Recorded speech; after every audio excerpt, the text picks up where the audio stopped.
বন্ধুরা, এক এক পুরুষের রাগের ভিন্ন থাকে অন্যরকম।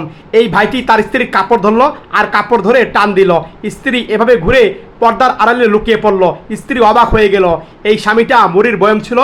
বউ দেখতে পেল মুড়িগুলা উপর থেকে ফেলে দিচ্ছে, আর বউ অবাক হয়ে যাচ্ছে, মনে মনে ভয় পাচ্ছিল। এই ভাইটি আরও এক ডিব্বা মুড়ি ছিল, ড্রেসিং গ্লাসে ঢিলা মেরে ফেলে দিল। আর তখন প্রচণ্ড রাগ হয়ে এই ভাইটা তখন কাপড়টা ছুঁড়ে মারলো বউয়ের কাছে। এক পর্যায়ে বউ অবাক হয়ে গেল। ভাইটা রাগ হয়ে ঘর থেকে বাইরে চলে যাচ্ছে। বউ তাকিয়ে দেখলো তার স্বামী একদম বাইরে চলে গেল। আর এই ভাইটা বাইরে গিয়েও শান্ত হলো না। ভাইটা এক পর্যায়ে রাগের মাথা রাস্তা দিয়ে হেঁটে হেঁটে যাচ্ছে। এক পর্যায়ে দৌড়ে বউ পিছনে পিছনে গেল। দেখতে পেল স্বামী কোথায় যাচ্ছে। স্বামীর পিছনে পিছনে যাচ্ছে, স্বামী আগে, স্ত্রী তার পিছনে। এক পর্যায়ে এই স্ত্রী দেখতে পেল স্বামী এদিকে ঢুকেছে। স্ত্রী পিছনে পিছনে গেল। এক পর্যায়ে স্বামী গ্রিলের দোকানে আসলো, আর তখন স্ত্রী দৌড়ে আসছে স্বামীর কাছে। স্বামীর পিছনে দাঁড়ালো, তাকিয়ে দেখলো স্বামী কি করে। দেখতে পেলো একটা লোহার লাঠি নিল। আর স্ত্রী অবাক হয়ে গেল, ভাবলো মনে মনে এই লাঠি নিয়ে আবার কি করবে। এক পর্যায়ে আবার এদিকে ঘুরে তাকালো, দেখতে পেলো স্বামী নেই। আরে কোথায় গেল স্বামী?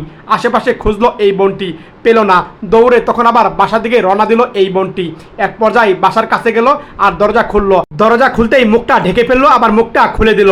এক পর্যায়ে বন্ধু বান্ধব মিলে এই স্ত্রী আজকে হ্যাপি বার্থডে তুই বলে উদযাপন করেছিল সব বন্ধুরা।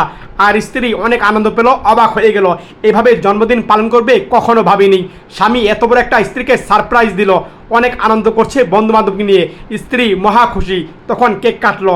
এক পর্যায়ে কেক কাটে সবাইকে কেক খাইয়ে দেবো স্ত্রী। ভালো লাগলে শেয়ার করে দিয়ে।